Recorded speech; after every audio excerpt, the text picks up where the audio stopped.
Hey everyone, this is Martin, and I want to continue the series of creating sustainable income this week with creating a product line. And if you could hit the subscribe button, the notification bell, turn the notifications to all. I'm not trying to sell you anything, so don't get all uptight about that. Just trying to provide some information that can help create sustainable income for you. And years ago, some number of years ago, probably, we had gotten into some recreational properties that we'd owned, where people could come in and spend the night in cabins and doing the campsite rentals. And if you kind of look through this series, you'll find some where I talk about the income potential that was associated with that. As we began to develop those things out, we also started to develop the first thing you kind of think of is a gift shop. And so you want to, provide some products. And so, some of the things that we did right away was, hats and t-shirts. There's one of the hats that we had developed, and a lot of the things that we did was branded around our logo. And so we kind of developed a little bit of a brand identity with a logo and some things like that. And then started to develop kind of a product line to go along with that. And we had hats and t-shirts and hoodies and metal signs and coffee cups and things like that. And even some custom roasted coffees that we sold that had our brand with it. And that was great. I mean, all of those things help promote our brand, help promote our identity to people that were, using our services. And it was just another way that you could kind of add on things that they could take home as a souvenir, as the memories that they had of, doing fun things at our places. But then it kind of branched off. I was starting to struggle a little bit with trying to figure out how to be creative enough with all of that. And, I realized that everything didn't have to be necessarily branded. So, some of the things were just, we decided that, we're going to start carrying fishing tackle because we were close to a lake. And so we started doing that, and then accessories that went along with that, and then some camping gear and all of that. And we carried some of it just right on site at our places. But then we branched that into doing some online sales as well. And we developed a website that had products on it. And we currently, when we sold one of those places, we sold a lot of the things that went with that. We kind of retained our brand, and so for a number of years we were just too busy with other things to mess with that. And we just recently developed another website and are starting to build up the products on there. And we have products on there that are not branded because we're just trying to build that back up again. And so part of what we did with that was I started calling suppliers or manufacturers of products of the camping gear and the fishing tackle and things like that, and requested to become dealers for some of those. And of course, not all of them were interested in that, but a lot of them were. It was a surprising amount of them that were. And, they wanted to know that we were going to actually be purchasing enough stuff to make it worth it for them.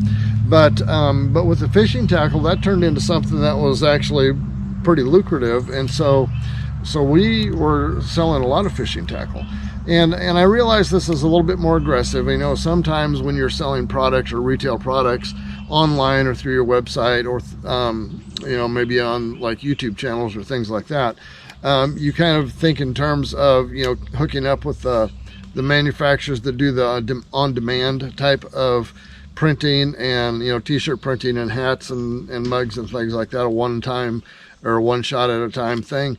And that's good, but generally there's not enough profit margin in that, or you don't sell enough of it because the prices are extraordinarily high with that.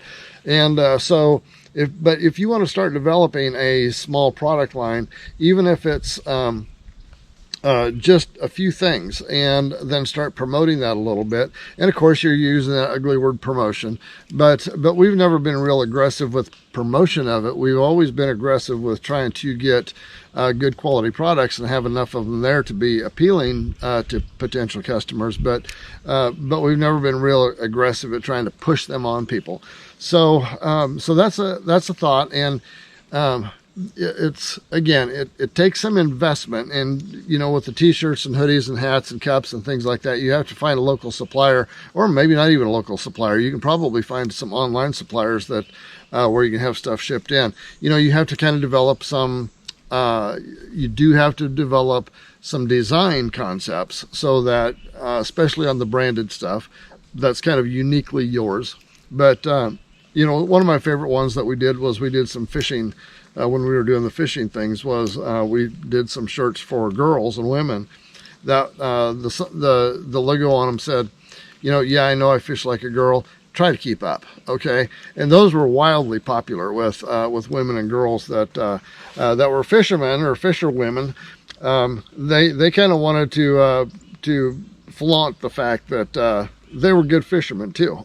so that's just an idea. And that was probably I think at the peak, we were probably producing somewhere in the neighborhood of, in retail sales, we were probably producing somewhere in the neighborhood of about $30,000 a year just in retail sales. And, those items had a markup roughly of about 40%, I believe. So, we were making probably a good, $15,000, $12,000 to $15,000 profit each year just on that kind of stuff. And again, it's a little bit aggressive as far as getting in, developing designs, getting things printed, stocking items. You have to kind of inventory some amount of stuff, and be willing to do shipping and things like that. Or if you have a place where people are kind of coming and going, or they can just do the hands-on retail shopping. It was a lucrative and worthwhile effort for us. It produced enough income to make it worth doing that. And even though we let a lot of the sales of that go, the products go with that, when we sold one of our recreational properties, it's good enough that we're ramping it back up currently now with a whole different group of things. So anyway, that's it. Retail, online or in-house, in-store retail products, and it does work good as long as you're willing to put some effort into it. So hope the information was helpful. Hit the subscribe button, notification bell, and we'll see you next time. If you've enjoyed this video, give it a like and a share, and don't forget to hit the subscribe button down below and the notification bell. See you next time.